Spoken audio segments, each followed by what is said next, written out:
মই তাতে বেয়া কাম কৰি মাফ খোজানে মই আঁঠুকাৰী এইকাৰণে মাফ খুজিছো যাতে আমাৰ ল'ৰা এটাৰ প্ৰাণ বাচে সেইকাৰণে মই মাফ খুজিছো মই আঁঠু এইকাৰণে কাঢ়িছো গেটৰ পৰা তেনে 4-5জন মান মানুহ দৌৰি দৌৰি আহিল দাদা আমি লক্ষীপুৰৰ পৰা আহিছো আমাক লগাই দিয়ক আপুনি হ'ব বাৰু একো নাই আমাৰ 2জন ল'ৰা আছে 2জন ল'ৰাক মই ক'লো যে এওঁলোকক লগাই বিদায় দিবা তেনেতে আমাৰ যিজন আৰক্ষী প্ৰশাসনৰ কেইজনমান মানুহ আছিল তেওঁলোকে ক'লে যে পাঠক দা আপোনাৰতো শেষে হ'ল কেম্প এতিয়া আমি কি কৰিম আমাৰ কাৰণে কিবা আছে নেকি দায়িত্ব মই ক'লো কি আমাৰতো কেম্প শেষ হৈ গ'ল আমি গাড়ীত উঠিবই লৈছো সব মাল চাল পেকিং হৈ গৈছে তো আপোনালোকে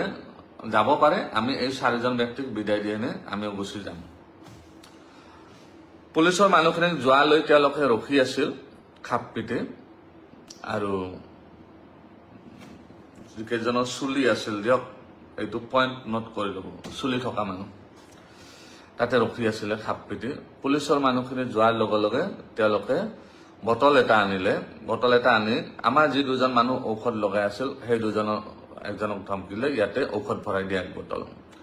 আমাৰ ল'ৰাজনে ক'লে কি এজনে যে এই ঔষধটো আমি দিয়াৰ অনুমতি নাই এই ঔষধটো আপুনি নিজে ব্যৱহাৰ কৰিব নোৱাৰিব আমিহে লগাই দিম এইটো বহুত প্ৰিকশ্যন আছে অকস্মাত যদি কোনোবাই চকু টকু পেলাই দিয়ে এইটো আমাৰ বদনাম হ'ব গতিকে আমি তেনেকৈ দিয়াৰ অনুমতি নাই আমি আপোনাক যদি কোনোবা আছে ইয়াতে লগাবলৈ আছে লগাই ল'ব কিন্তু তেওঁলোকৰ আটাইকেইজনৰে চুলি আছিল চুলিৰ সমস্যা নাই তেওঁলোকে লগাই নলয় তেওঁলোকৰ সমস্যা বেলেগত মই কৈ আছো গোটেই ভিডিঅ'টো চাই ল'ব আপোনালোকে তাৰে পিছত কি হ'ল আমাৰ যিজন প্ৰথমতে তেনেকৈ ক'লে তেওঁক বহুত আশ্ৰব্য গালি গালাজ পাৰিলে আমি ইয়াৰে লোকেল মানুহ হয় আমাক নিদিবা কাক দিবা আমাক দিবই লাগিব নহ'লে ঠেং হাত ভাঙি খেদি দিম ইয়াৰ পৰা তাৰপিছত আমাৰ ল'ৰাজনে চুপচাপ গাড়ীত গৈ বহি থাকিল এখন আমাৰ পিকআপ আছে বস্তু অনা গাড়ীখনত গৈ বহি থাকিল বহি থকাৰ পিছত এজন ল'ৰা ৰৈ গ'ল এজন ল'ৰা আৰু সেই 2জন মানুহ আছিল বাহিৰৰ পৰা অহা সেই 2জনক লগাব ধৰিলে ঔষধ তাৰপিছত কি হ'ল সেইজনক ধৰিলে সেইজনেও একেটা কথা কওঁতে 2 থাপ্পৰ বহাই দিলে আমি লোকেল ল'ৰা হয় আমি ইয়াৰে লোকেল মানুহ আমাক নিদিলে হ'ব নেকি তোমালোকৰ এতিয়া গাড়ী চাৰি আমি জ্বলাই দিম ইয়াতে ইয়াৰ পৰা ওলাব নিদিওঁ গাড়ী চাৰি জ্বলাই দিম এই বুলি গৈ পেলাই এজনে গেটখন তালা মাৰি দিলে তাৰপিছত তাতে মই গ'লো ল'ৰাজনক থাপ্পাৰ মাৰিলে 2 থাপ্পৰ বহাই দিলে তাৰপিছত মই দৌৰি দৌৰি গ'লো কি হ'ল আমাৰ মানুহক কিয় মাৰিব ধৰিছে তাৰপিছত মই মোবাইলটো লৈ এই মোবাইলটো যিটোত লাইভ আছো এই মোবাইলটো লৈ পেলাই গৈ যিজন মানুহে আমাৰ ল'ৰাজনক মাৰিব ধৰিছে তেওঁৰ ভিডিঅ' বনাওঁত লাগিলো আপুনি কিয় মাৰিব লাগিছে আমাৰ মানুহখিনিক এনেকুৱাতো একো কৰা নাই ঔষধটো দিব নোৱাৰে বুলি কৈছে আপোনালোকে মাৰিব নালাগে নহয় তাৰপিছত মোৰ মোবাইলটো এনেকৈ থাপ মাৰি লৈ পেলাই দূৰত পেলাই দিলে দলিয়াই দিলে তাৰপিছত তেওঁলোকৰ 2-3জনে মই যেতিয়া মোবাইলটো বুটলিব গ'লো মোক পিছফালৰ পৰা বেয়া কৰি এইখিনিত লাঠি মাৰি দিলে মই উবুৰি খাই পৰি গ'লো পৰি যোৱাৰ পিছত মই তথাপি মোবাইলটো আনিলো দ্বিতীয়বাৰ কোনে মাৰিলে মই সেইটো ভালকৈ দেখা নাপালো তেওঁলোকৰে মানুহ আছিল তাৰপিছত মোবাইলটো আকৌ ভিডিঅ' বনাবলৈ আকৌ থাপ মাৰি লৈ গৈ পেলাই মোক ঠেলি আছো তাতে মঞ্চত আছে ৱালত এনেকৈ মোক মাৰিব ধৰিলে তাৰপিছত আমাৰ ল'ৰা কেইটাৰ যিকেইজন বেলেগ ষ্টাফ আছিল গ্ৰাউণ্ড ষ্টাফ সেইকেইজনে দৌৰি দৌৰি আহিল মোক বচোৱাৰ কাৰণে অহাৰ পিছত তেওঁলোকৰ 3জন মানুহ নে 4জন মানুহ আছিল সেইটো গ্ৰুপৰ 3-4জন মানুহে কি কৰিলে আমাৰ যিকেইজন সৰু ল'ৰা আছিল সেইকেইজনক মাৰিব ধৰিলে মাৰপিট কৰাত আমাৰ কেইজনৰ লাগিল আমাৰ 7জন ল'ৰা আছিল তেওঁলোকৰ 3 বা 4জন আছিল তো এই কেইজন হ'ল ডেকা ল'ৰা তো এই কেইজনৰ লগত ক্লেছ হৈ গ'ল তেওঁলোকৰ তাৰপিছত তাতে যিকেইজন লক্ষীপুৰৰ পৰা অহা মুছলমান ব্যক্তি আছিল সেইকেইজনে আমাৰ মানুহখিনিক কোনো প্ৰকাৰে এই কৰি টানি টুনি লৈ গৈ পেলাই আমাক অফিসটোত ভৰাইলে ক'লে দাদা আপুনি ইয়াতে ভৰাই সোমাই থাকক এই মানুহকেইজনৰ ৰেহৰূপ আমি ভাল দেখা নাই এইকেইজনৰ অলপমান কিবা সমস্যা আছে তো আমি ইমিডিয়েট পুলিচক ফোন কৰিছে আপুনি চিন্তা নকৰিব তেতিয়া লগে লগে মইও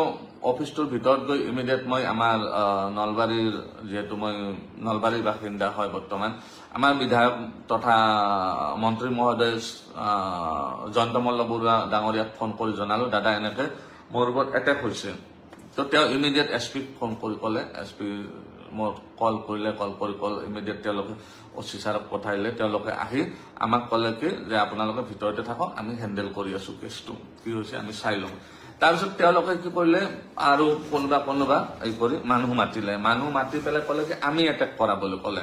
আমি এটা নতুন প্লেচত যাই কেনেকৈ এটেক কৰিম মানুহ এজনক, আৰু তেওঁৰ লগত আমাৰ কোনো লেনদেনে নাই, আমি কেনেকৈ এটেক কৰিম। আমাক বহুত বেয়াকৈ আপোনালোকেতো গোটেইখিনি দেখিছেই। তাৰপিছত আমি ভিতৰত সোমাই থাকিলো, ভিতৰত সোমাই থাকোঁতে অলপ পিছত মেজিষ্ট্ৰেট ছাৰ আহিলে। মেজিষ্ট্ৰেট ছাৰ আহি পেলাই মোক ক'লে যে তেওঁলোকে বহুত উগ্ৰ হৈ আছে, আপুনি বাহিৰত গ'লে আপোনাক মাৰি দিব পাৰে। বেছি মানুহ নাছিল ইয়াতে। আৰু এটা কথা ক্লিয়াৰ কৰি দিওঁ, এই যিটো ইনচিডেণ্ট বা এইটো যিটো প্ৰি প্লেনেড হয়, এইটোৰ লগত গোৱালপাৰাবাসী ৰাইজৰ কোনো সম্পৰ্ক নাই। কোনেও গোৱালপাৰাবাসী ৰাইজক গালি নিদিব বা তেনেকুৱা একো বেয়া কথা নকয় যেন। এইটো এটা কেইজনমান মানুহৰ এটা গ্ৰুপৰ লগত গ্ৰুপৰ কথা। আৰু তাত গোৱালপাৰাবাসী ৰাইজ নাই, তাতে আছিল কিমানজন, 30 জন বা 40 জন মানুহ, তেওঁলোকৰে গ্ৰুপ হয় এইটো। তেওঁলোকৰ গ্ৰুপৰ মানুহ আছিল 30 জন মান 40 জন। গোৱালপাৰাবাসী তাতে কোনো লেনদেন নাই, গোৱালপাৰাবাসী আহাই নাছিল তাতে। তাৰপিছত কি হ'ল, মোক ভিতৰত আমি বহি থাকিলো, কিছু সময় 2 ঘণ্টামান বহি থাকিলো। বহি থকাৰ পিছত মেজিষ্ট্ৰেট ছাৰে আহি ক'লে যে কথাটোতো বহুত হেৰি হৈ গৈছে, বহুত হাল্লা, তেওঁলোক বহুত উগ্ৰ হৈ আছে, আপোনাক ইয়াতে পৰা অলপ পঠাব দিগদাৰ হৈ আছে, অলপ সমস্যা হ'ব পাৰে, বা তেওঁলোকে কেনেকৈ আপোনাক ইয়াতেও দৰ্জা ভাঙি দি এটেক কৰিব পাৰে। গতিকে আপুনি এটা কাম কৰক, আপুনি যিহেতু জনা বুজা মানুহ, তো আপুনি তেওঁলোকক আমি বাহিৰত লৈ যাম ধুনীয়াকৈ। তেওঁলোকে কৈ আছে কি মাফ খুজিব লাগে, তো জাগাৰ বদনাম হৈছে বুলি মাফ খুজিব লাগে। জাগাৰ বদনাম কেনেকৈ হ'ল, আমি যদি তেওঁলোকৰ মতে আমি যদি মাৰিছো তেনেহ'লে জাগাৰ বদনাম নহয়। তেওঁলোকে যদি মাৰিছে তেতিয়াহে জাগাৰ বদনাম হ'ব। তো মই ক'লো ঠিক আছে ছাৰ, যদি তেওঁলোকে সেইটো বিচাৰে তো মই ৰেডি আছো, যাতে আমাৰ যিখিনি মানুহ আছে এইখিনিৰ মই প্ৰাণ কেইটা লৈ পেলাই যাব পাৰো, সশৰীৰে যাব পাৰো। তাৰপিছত মেজিষ্ট্ৰেট ছাৰ আৰু যিখিনি আৰক্ষী প্ৰশাসন মানুহ আছিল সেইখিনি আমাক বাহিৰত আহিলে। সেই অফিচ ৰুমটোৰ পৰা আপোনালোকে দেখিছে, অফিচ ৰুমটোৰ পৰা একদম ফিল্ডৰ মাজলৈকে 50-60 মিটাৰ এই গোটেইখিনি আমাক মাৰপিট কৰিছে, লঠিয়াইছে, গুৰিয়াইছে, চৰিয়াইছে, পিছফালৰ পৰা এনেকে যিমান পাৰিছে তেওঁলোকে মাৰিছে। মাৰাৰ পিছত মোক আনি পেলাই এওঁলোকে পুলিচ প্ৰশাসনৰ মানুহখিনি ক'লে ঠিক আছে আপুনি এড্ৰেছটো কৰি দিয়ক, কথাখিনি কৈ দিয়ক। মই কথাখিনি তেওঁলোকক থিয় হৈ যেতিয়া হাতযোৰ কৰিব ধৰিলো, পিছফালৰ পৰা এনেকে একজনে ধাম কৰি মোক মাৰিছে, এনেকে পিছফালে এইখিনি। তাৰপিছত এনেকে একজনে ওপৰত উঠি এনেকে হেঁচি দিছে মোক, তলত আঁঠু কাঢ়িব লাগিব। তাৰপিছত মই আঁঠু কাঢ়িলো, আঁঠু কাঢ়াৰ পিছত ইমান পিছফালৰ পৰা লঠি আছে, ইমান মানে মাৰিছে বেয়া কৰি, এতিয়া মোৰ ইফালে চব বিষ হৈ আছে। তো ইমান, তাৰপিছত আমাৰ ল'ৰাকেইটাক আৰু ভয়ংকৰ কৰি পিটিছে, ইমান পিটিছে। তাৰপিছত কি হ'ল, আপোনালোকেতো বাকীখিনি দেখিছে, মই তেওঁলোকক কাণত ধৰি, তেওঁলোকে এনে মাফ খুজিলে নহয়, কাণত ধৰি মাফ খুজিব লাগে। মই হ'ব কাণত ধৰি মাফ খুজিম, আমাৰ মুঠতে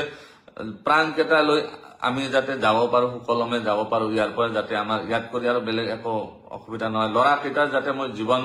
ল'ৰাকেইটা সৰু ল'ৰা, ইহঁতৰ যাতে জীৱনটো লৈ যাই দিব পাৰো, যাতে তেওঁলোকৰ মাক দেউতাকে যে ৰখি আছে তেওঁলোকৰ যাতে মই সুকলমে মাক দেউতাকক গতাই দিব পাৰো, এইটো আপোনাৰ ল'ৰা হয়, মই মোৰ কাৰণে যাতে একো অসুবিধা নহয়, এই কাৰণে মই তেওঁলোকক আঁঠু কাঢ়ি কাণত ধৰি মাফ খুজিছো। এইকাৰণে মই তাতে বেয়া কাম কৰি মাফ খোজা নাই, মই আঁঠু কাঢ়ি এইকাৰণে মাফ খুজিছো, যাতে আমাৰ ল'ৰাকেইটাৰ প্ৰাণ বাচে, সেইকাৰণে মই মাফ খুজিছো। মই আঁঠু এইকাৰণে